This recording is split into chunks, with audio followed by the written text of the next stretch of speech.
So thank you so much. What an extraordinary film. So much knowledge, so much wisdom, and just essential knowledge in action. I'm going to kick off with a question, and this is the second time I've watched Praire Prophecy. So it's a question that came up for me again. So in terms of the production of the perennial seed, what is it called? Kernza.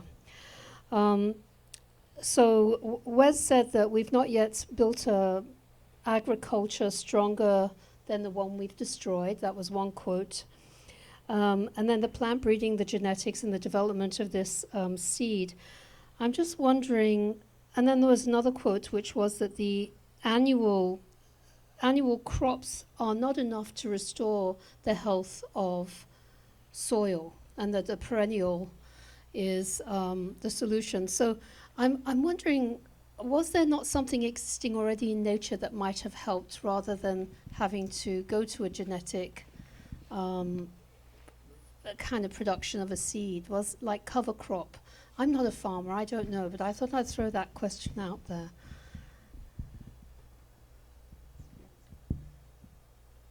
Okay, can you hear me? Yes. Okay.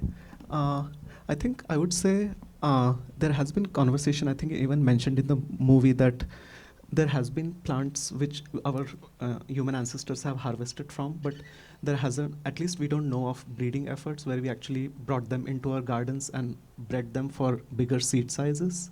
But there are evidences in Western United States, in Australia, where civilizations have eaten grains from these plants.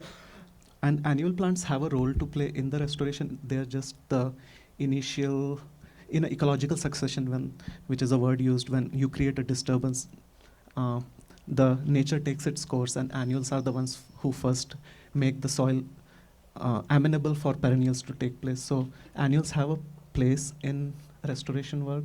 It's just that, yes. So yeah, I would say annuals have a place in the restoration role, but it's just that there's no known evidence that we have used it for food. Thank you. We're going to try to solve the feedback problem on your microphone. Okay. Thank you for that. Let's take a... Oh, yes. Thank you, Michael. All right. So, yeah, thank you for that. I want to add something. So, you know, one of the things that they're doing at the Land Institute is that they are crossing wild perennials with annual crops. They are not doing any kind of GMO anything. Everything is just naturally domesticated. They're just doing it how we've always done it, which is to select for, you know, seed size, a bunch of different characteristics, traits, and then use those seeds again next year to foster the further development of whatever trait they're trying to expand. So everything's natural about what they do. And I do think that they expect that there will always be a mix of annuals and perennials. But the Kernza is featured in this film because Kernza is kind of like a little rock star in that it has responded to breeding really, really well. So, and even it is only about, I want to say 25% of what the yield is for annual wheat. So if it's a wheat, it's an intermediate wheat grass that they found that really works well for this. So they just need to keep breeding it to the point where it gets to be on parity with annual wheat. And then the other thing that humans have done forever is that we're always kicking the can down the road. We're never paying the price now for things. So as we've been destroying the soil, we lose 30 million acres of topsoil every year due to land degradation. That's been happening worldwide for decades. Keeping the soil in place is really important. So domesticating all of these other crops that he lists, you know, rice and sorghum and legumes and sunflowers for oil seeds and things like that. That's the answer, to have a bigger mix of crops that also can grow together, so that you are kind of mimicking a never plowed native prairie, which is an insane idea, especially for anyone who actually does farming. But it's this vision that he's got that is the basis of his of all of his work. Thank you, Michael. Let's open up to our audience. Thoughts, reflections, questions? Yes. Could you talk about the role of compost, adding that to the soil? You heard that? Do you want to take compost? I guess I could. So compost, people make compost on their farms, and I would say compost, if you're buying compost, you're importing it from somewhere outside, maybe trucking it in, but making compost on the farm is the next best solution. And I think the whole point of compost is to add back nutrients, especially organic carbon, back to the soil. And what these prairie plants are doing is actually keeping living roots in the soil, so there's so much turnover that these roots die and become organic matter. So potentially these perennial plants actually don't need addition of additional fertilizer or compost. They are actually adding the organic matter just by being there. Yeah, Wes will call composting an acceptable theft. He's had this conversation with many people over the years, because he's not dissing it at all, but he's just saying you realize that when you're composting, you are shifting material from one place to another, whereas in perennial polyculture settings, there's none of that. Everything just exists right there on the site. Yes, this lady. So I have a question about the medical effects of this Kernza product. So I have a gluten sensitivity, and one of my children has celiac disease. And I've noted when I travel abroad, I can consume wheat, and I don't have the same kinds of reactions. My daughter who has celiac disease would, but I don't. And I'm just curious if Kernza would have the same general medical effect as regular wheat if that is produced here in the United States, or would it be more similar to the non-glyphosate, et cetera, products that we can consume abroad? I believe the issue that most Americans deal with is with gluten. It has to do with the red dwarf wheat that's been really developed to the nth. Kernza still has gluten, but it is, and that's what the Forever Green initiative out of the University of Minnesota does. They work on all the food science and all that kind of stuff, so they kind of analyze it for its nutritional quality, et cetera. So Kernza is very nutritious, and it has lower amount of gluten, and so people who are gluten intolerant can handle Kernza better than regular wheat. People who are celiacs can't have it, but and I'm not a doctor, but that is that's part of it, is that it's easier for people who are a little bit gluten intolerant. Is that your understanding as well? Yes, definitely. And I would just say that because Kernza is more wilder relative of wheat, it does have more protein and micronutrients. So nutritional analysis has showed that with our breeding work in wheat, we have just increased the carbohydrates and reduced the amount of micronutrients and protein. But Kernza has more protein per pound of flour. So it is more nutritious in that way. How many years have they been growing Kernza at Bread and Butter Farm in Shelburne, Vermont, and approximately how many acres do they do? I'm not aware that they're growing any Kernza at Bread and Butter Farm right now. They were featured for kind of a different reason, as kind of a quintessential regenerative organic farm that is working on trying to do as much stuff locally and responsibly as possible. They're not. I don't think they're currently growing Kernza there, but it is being grown all over the country and all over the world right now. Would be a farm near here, New York or Mass or Connecticut. He would know. Next door.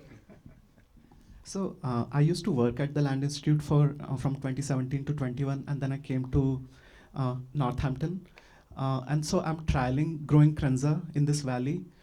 And the plants have survived. I planted some in 2021, now it's 2026. So there are like 4-year-old plants still surviving. So it is perennial. It's just that wheat and its relatives don't like moisture. So what I'm noticing is then when we get big rainstorms, it just hurts the plant and the plant lodges, which means it just bends over and never just stand back up. So I'm not sure if Kernza is a good fit for our climate where we are just getting bigger and bigger rainstorms in summer. But it is definitely good fit for a marginal land where you're worried about soil erosion, and flooding is a big concern in many parts of the floodplain farms that we have in New England. So I would say Kernza has a role, but I don't think we'll be able to produce enough grain to feed the population here. Yes, this gentleman. Two questions. Will, I'm just wondering what your experience has been with the attempt to grow Kernza at April Hill. My second question is more general. If it's grown in kind of a polyculture setting, how is it harvested? Hi, Stuart. We didn't grow any Kernza. We were part of the Perennial Atlas project. Had other plants that are being trialed, a perennial sunflower and flax, and for both seed crops and legume crops, and we're heading into year 3, and for me actually getting back to your question, Lillian, around the bringing in the wild and the domesticated, I think it's important to just keep the blame on the humans here. That it's the practices, that in agriculture that have caused so much harm. And so as we look at different plants that allow for different practices and fewer inputs and different perhaps types of mechanization that do less harm. It's all about incorporating people into that process and the learning that can happen alongside that. And so for us, the plot at April Hill Farm is not quite as long as a row of a couple of seats, but to have any number of people, and especially young people, go by and then stop and look at the sign and say, well, what do you mean by Perennial Atlas? What does that mean? And then that starts a conversation so that's predominantly why I'm here. And for the other part of your question is, so if annuals in monoculture kind of is the definition of the problem of agriculture, and the answer or the solution to that is perennials in polyculture, it's very complicated to do all that kind of stuff. So right now they're kind of working on biculture. So how do these plants work with something else, legumes that are fixing nitrogen naturally for the soil, so you don't have to use topical fertilizers, etc. So they're doing that kind of work, but it's wildly complex, especially when there's other things involved, like the rest of the natural world and pathogens and things like bugs and stuff. So that's a ways off before they get to that place where they can do more than just a few plants that they grow together. But regarding the harvesting of Kernza, there's just tweaks, just adjustments need to be made to the existing equipment to be able to work with Kernza. So you don't need special machinery at all. Yes, this gentleman. One of the things that really jumped out to me about this Wes Jackson, that I so appreciate is his relationship with intellect. That's a very good point. Thank you for pointing that out. It's kind of buried in the obvious, but to have such a visionary thinker and activist come forward and to really go back, so far back, Right. to look at practices and then to come forward with such a visionary offering, it is inspirational. And then to be the visionary of regenerative farming. It makes us wonder why we had to go down the Monsanto's route and the industrial farming route in the first place. Yes. Yes. Bill touched on erosion and how we're losing our topsoil, but it didn't talk about any. A good question. Yeah, I would say the second question about pollinators. So one of the species that the Land Institute is working on is a perennial relative of sunflower called Silphium, or I think the trade name is called Silflower. So hopefully there will be strips of Silflower around the farms, which will be inviting these pollinators, in addition to the perennial legume that they're working on, which is called sainfoin. It again has beautiful purple flowers early in spring. So hopefully there will be more flowers on the farms if farmers do take up these crops as part of their farm systems.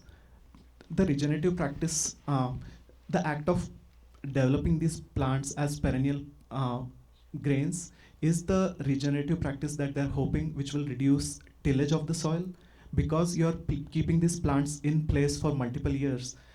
It is better than in reduced tillage, right? Because these plants are not requiring tillage for multiple years.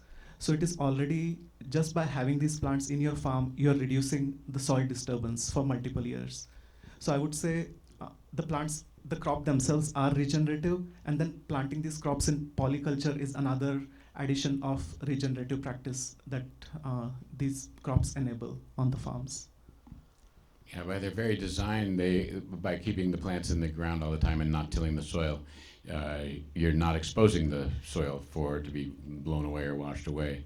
So and they even say in the film that it keeps the soil in place, and they've actually measured that it is actually increasing the soil depth of good soil. Because soil accumulates on a geologic time scale. We can't make it, we can't compost new stuff. We can do composting and help improve our soil and things like that, but we're never really making new soil.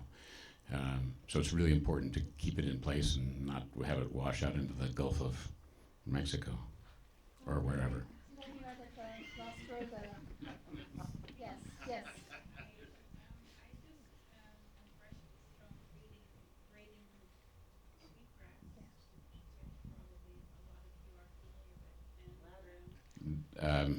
The rice that's being grown right now that is on parity with annual rice is all over in China. I'm not aware that they're actively working to perennialize wild rice right now. Yes, this gentleman at the back. Both Trix and I are from Kansas and have been to the Land Institute. You're right that Kernza is not native to New England, but Kernza is not also native to Kansas because Kernza and its relatives, all the wheat comes from Fertile Crescent in the old world, and they were brought here just like the wheat for certain purposes. So I think other than Silphium, which is native to North America, no other plant being worked on is native to this place botanically. But the other question, like which plant would be native to here? And I would like to think of working on Wes's provocation that we need to look at nature as measure is to look at what is the nature doing here and how can we mimic our farmland to that. And I would say the land here and the precipitation here allows for woodlands. So I think we need to work with trees. And that's what many of the farmers who are thinking about soil erosion are doing, which is a practice of bringing back trees onto our farmlands, and it's called agroforestry. So that's what some of my work is, to work with tree crops in addition to row crops like Kernza. So in Northampton, I'm growing Kernza next to a fruit tree called pawpaws. And pawpaws are these fruits which are native to North America, largest edible fruits. And they are a heat-loving tree which produce this big fruit. And Kernza is a cool season grass. So I'm trying to grow them next to each other to see if they will work well with each other. But I would say for this land, I would say you need to work with tree. People are working with chestnuts, people are working with hickories, walnuts. So those are the perennial plants which are relevant to this part of the country. So Trix and I were in O'Hare Airport one time, and Wes was coming back to Kansas, and she recognized him. So we went over and talked, and he had that poster that was in there that had compared it, and he unrolled it in the middle of O'Hare Airport. Everybody was kind of looking at him like it was crazy and what were we doing. But it really does show how deep. Oh no. Yeah. How permanent. Yeah. I'm not gonna lug this thing across the country without them.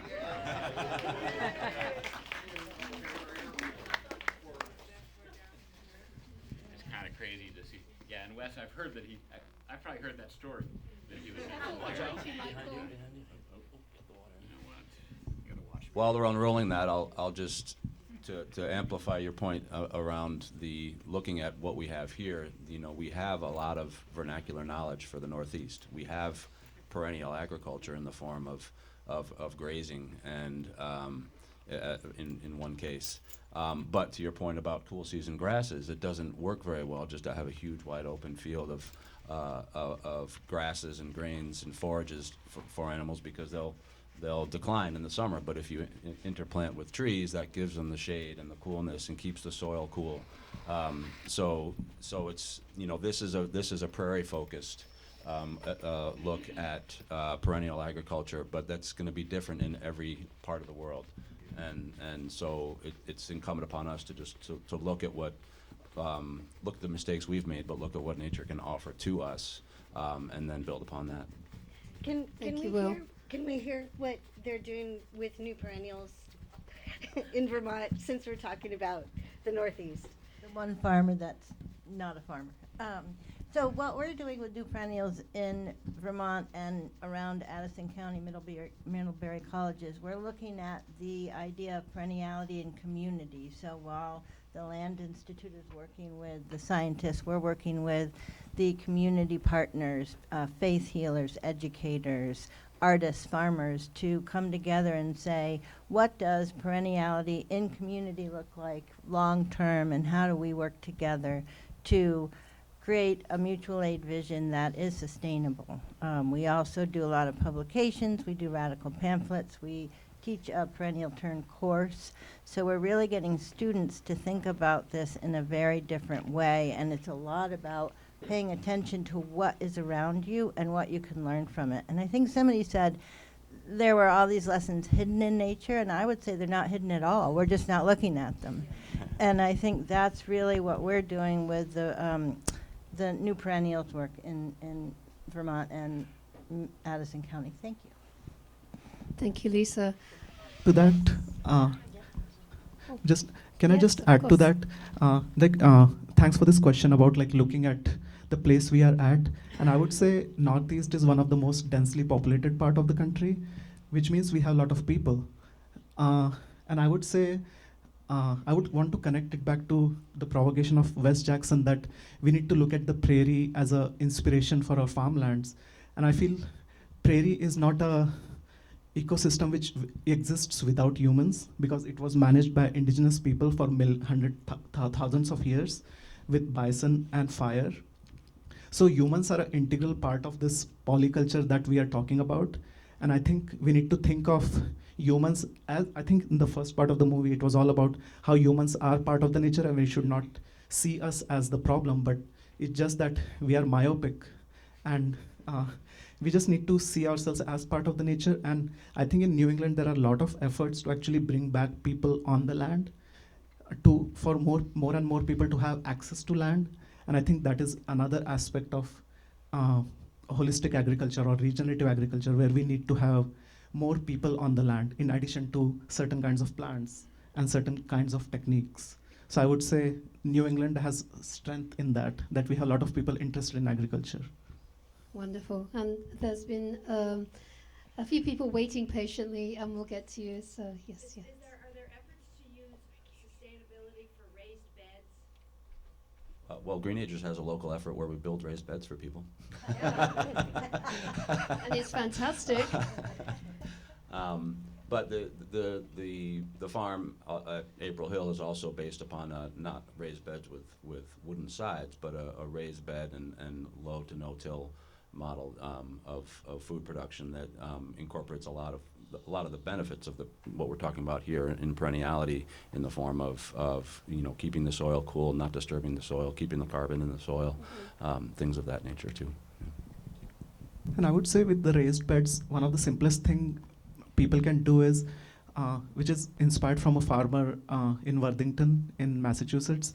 He grows vegetables in a cover of living clover, because white clover is one of the plants which lives for multiple years but stays low, and you can actually grow some of the vegetables which grow upright. So this kind of growing vegetables in a living cover of mulch from clover or grasses is a simple way of doing it in your garden. and yeah, doing gardening regeneratively. Yes. You mentioned bison, and that's hearing so much about perennials here. How do you see, rotational grazing, like the work of like Alan Savory or Joel Salatin in combination with his perennial culture? The farmer rancher, the fourth generation farmer rancher who just was on screen briefly after Yvonne Chenard of Patagonia was on, talked about using Kernza on his farm. He was using Kernza to feed his livestock solely. And I was there in the middle of winter, and he was like, "Look at my livestock. No other livestock looks this healthy because Kernza is so nutritious, and they're just eating Kernza, and it just stays there, and that's what they're doing." So in that case, and it's a regular kind of cattle that he's raising, but other people are doing that kind of stuff as well. And then there's another rancher who is adopting other ideas from Wes, using nature as the measure of our success in all of his ranching. Pete Farrell of Farrell Ranch down in Beaumont, Kansas. So there's a number of people who are working on that. Reintroducing bison specifically, I'm not aware of where that's being done. I think it is. And I know Patagonia is behind some of those initiatives that are working on that. I have a quick answer to this too, which is Appleton Farm, and this is more of a northeast, in the northeast, what's happening. Appleton Farm, which is a trustees of the reservation, a land-based education, regenerative farming operation. It's extraordinary. It's in Ipswich. So next time you go up north past Boston to the North Shore, go to visit Appleton Farm. So they have the farm operation, regenerative entirely, but then they have started a agroforestry Sylvan. Now, I might not get this right, but I think it's Sylvan agro part to their operation, where they have an incredible amount of trees around their farms, and they have their pigs wander through, and the pigs just live there. They don't have to go into pens, they don't have to do anything. The pigs are very happy. And the exchange that's happening, and I'm no scientist, but in terms of the exchange that's happening around the presence of the pigs and the forestry and the plant ecology is pretty extraordinary. So that was an old practice that has been revived and brought back. I have a quick question, because I think we're coming to the end in terms of you work at Middlebury College with New Perennials. Are you in communication with First Nations, in that First Nations, historically have been stewards of the land and have a deep knowledge around land stewardship? I'm wondering what work's going on there. Well, where we are, it's the Abenaki nations, and we do some work with them. The college has a language school, a Abenaki language school. We've also been working with the Knoll, which is the farm on Middlebury College, and they are doing some work with both native plants, but also like a longhouse and different things to get the community together. So yes, we are. That's wonderful. Mhm. And we actually now have time for really one more question. Someone who has been waiting patiently is, yes, this gentleman. Yes, are any of you familiar with the Hudson Valley Food Project, I think it's called, in Kingston? Yes. And I understand they were raising Kernza and how they're doing with that. Yeah, I visited their farm, I think 3 years ago, and they had a 3-year-old stand. I haven't been in contact with them. But again, the plant is perennial, is able to produce, live on. It just that the moisture is so much, and the yield is, I think, less than 20% of annual wheat. So I would say they're testing it, but I don't know if there are farmers who are actually actively planting it in their farms. Did you say too wet? It is too wet, yes. Piyush, Lisa, Will, Michael, thank you so much for your time and your devotion and your vision and bringing this extraordinary work to our attention. And for everybody here, thank you so much for coming together. We are, as Wes said, we're building lifeboats. And when we come together, we make our lifeboats stronger. So thank you so much for joining us today. Let's take a moment for a warm round of applause for our panelists.